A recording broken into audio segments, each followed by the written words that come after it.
Heavily armed police guard the Ecuadorian prosecutor's office all night as the political dispute between Mexico and Ecuador deepens. Mexico's President López Obrador instructed his foreign minister to sever diplomatic ties with Quito. Mexico announces the immediate suspension of diplomatic relations with Ecuador.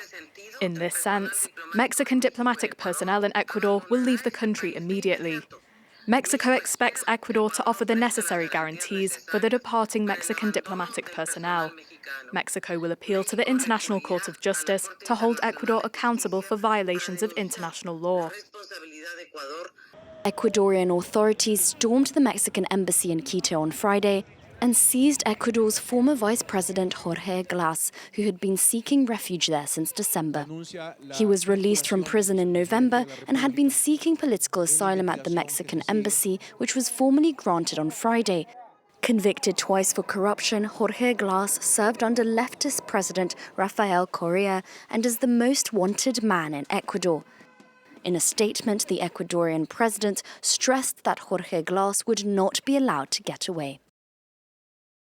Having abused the immunities and privileges granted to the diplomatic mission that housed Jorge Glas, and granting diplomatic asylum contrary to the conventional legal framework, we proceed to seize him.